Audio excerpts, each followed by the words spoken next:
You're listening to the Get Out of Your Own Damn Way podcast, episode number 110. Hello, change. Meet your sidekick, Dissatisfaction. Where there's one, you're bound to find the other. And while it can be a classic chicken and egg scenario, one thing is for certain. Learning to expect and manage dissatisfaction is key to a better life. So, stop whining, stop wallowing, pull yourself together, and repeat after me. Dear Dissatisfaction, I'm the boss of you. Welcome to the Get Out of Your Own Damn Way podcast. I'm your host, Krylyn Peters. Each week, I bring you inspiring messages to help you create the life you're meant to lead. Buckle up, buttercups. Hey, Fear Busters. Welcome to the podcast. It is Krylyn, and we are continuing on the Change series.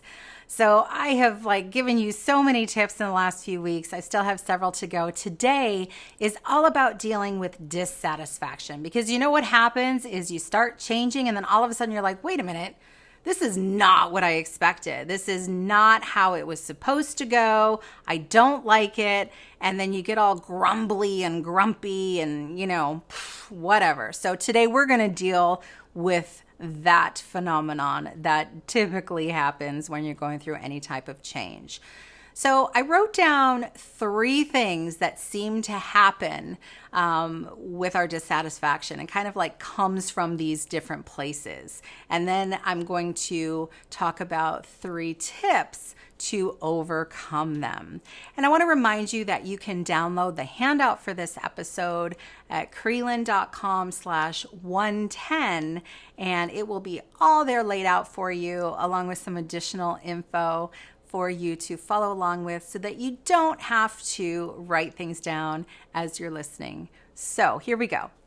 Where does dissatisfaction come from? Well, the first place that it can come from is unmet expectations. Oh my goodness, does this happen to you? Because it happens to me.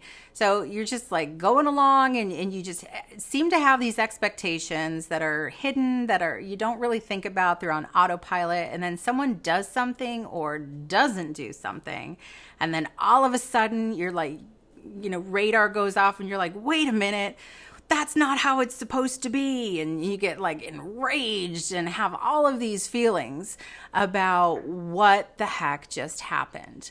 And what happens is that we have expectations, whether we choose to have them at a conscious level, whether we're looking at them or not.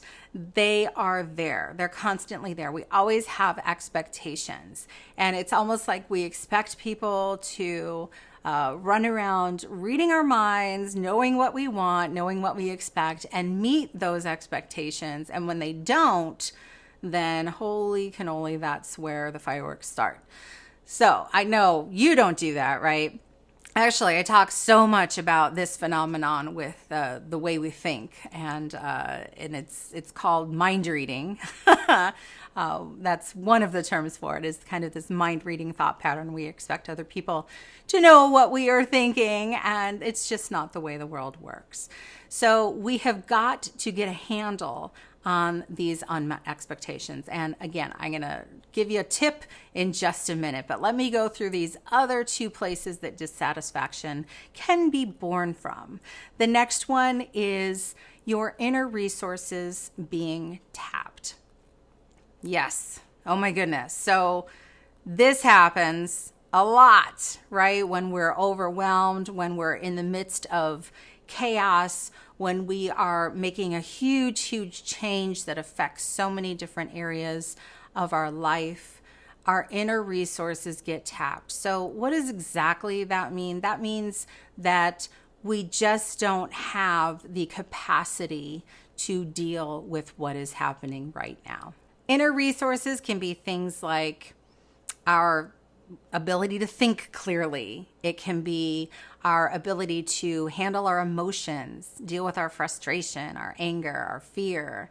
And it can be also our body's way of dealing with things. So when we're not taking care of our body will let us know. And and give us signals, right? If we're thirsty, if we're hungry, if we're tired.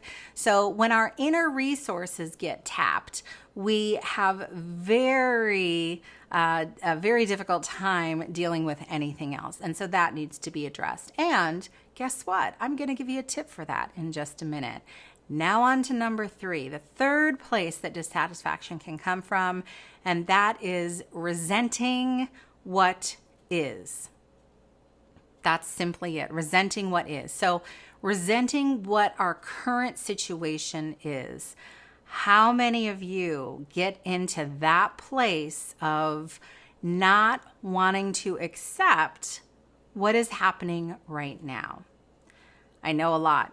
I know a lot of you out there are like, yes, that's me. You're raising your hand, you're waving around. You're like, oh my gosh, you're talking to me. So I get there too. I totally do. However, when we are dissatisfied and thinking of this resentment we have, that is not helping. It is not going to help you figure out how to get back on the wagon as far as the changes that you're making. So in order to make the changes, do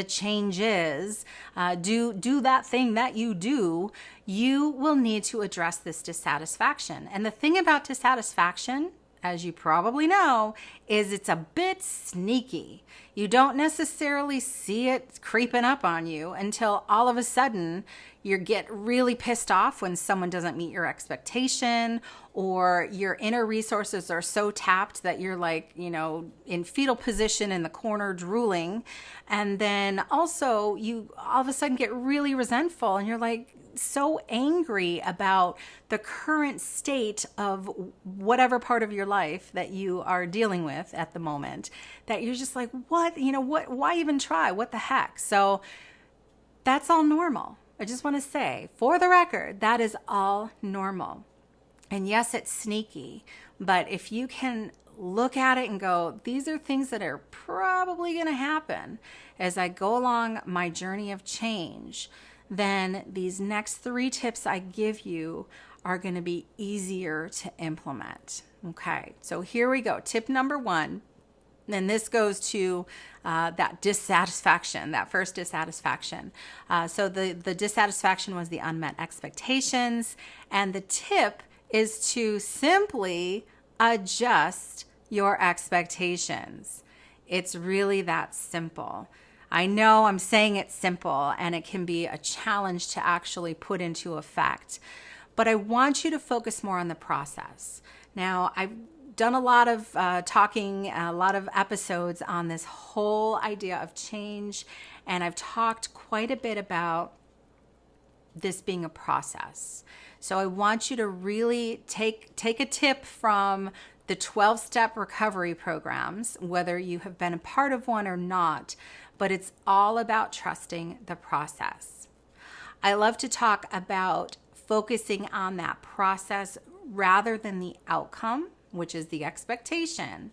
So when we focus on the process, what we're doing is we're focusing on our ability to deal with change, right? We're focusing on the resources that we have to deal with change. This is all part of the process. This is part of the doingness of it and the beingness of it, and not the actual having done it. It's not that outcome or that final result or expectation.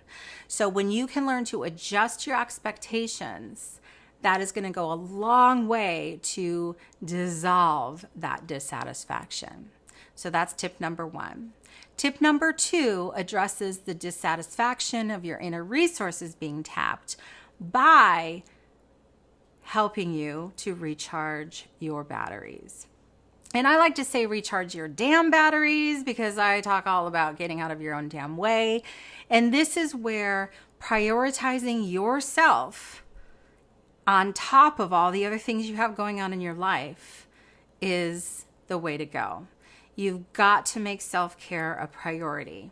I have talked so much about self-care over the years that my eyeballs are like swimming in self-care strategies. And I was realizing as I was putting this episode together that I would love to do a series all about self-care, because that is so important. And I think a lot of us have this preconceived idea about what self-care is, and we just kind of gloss over and go, yeah, I'll do that, or I should do that, and that's a whole other story. But I think yes, I think I will be doing a series on self-care in the future, so watch for that. But for today's episode, I really just want to tell you that you have got to take care of yourself, whatever that means. So first you have to know what helps to recharge your batteries. I will give you an example. For myself, I get regular massages. That's part of my long-term self-care plan, both preventative and intervention strategy. And that is like a non-negotiable for me. I have regular massages. That's just part of what I do. The other thing I know that recharges my batteries is to step away from my damn computer.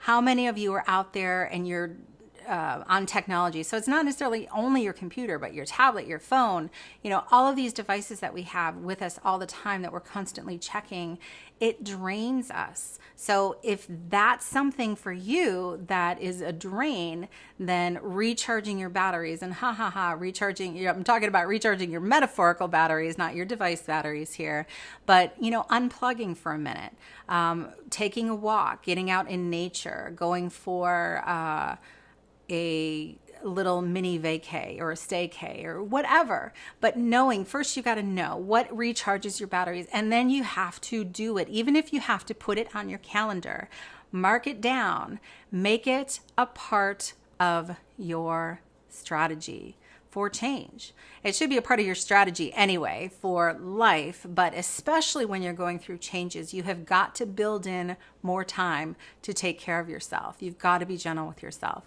One of the things that my friends and my clients always hear me say is be kind and gentle with yourself. It's something I have been saying for years, and I so believe it. So that is tip number 2, is to recharge your damn batteries. Tip number 3 goes along with the dissatisfaction of resenting what is. So the tip is to accept what is. Again, it's easy and it can be challenging. So what do I mean?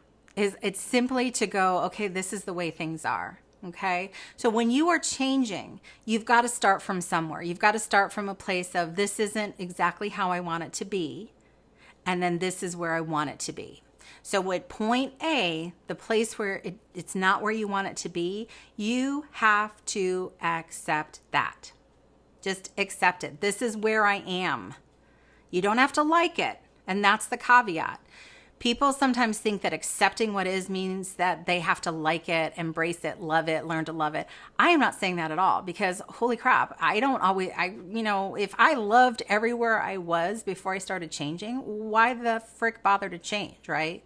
So it's simply about accepting it, acknowledging it, and then knowing that you are making steps to improve that area. Okay, so it doesn't have to be this long drawn out, I have to learn to love where I'm at.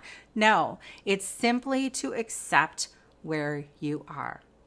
So those are the 3 tips for dealing with dissatisfaction in relation to change. And stay tuned, because we are chugging along on this change journey. And next week, I'm going to talk all about one of my favorite things, and that is the excuses that you inevitably are going to come up with along this journey. So stay tuned. Thanks for listening to the Get Out of Your Own Damn Way podcast. If you've been inspired, please share the podcast with your friends. You can find us on iTunes or at Krylyn.com. KRYLYN.com.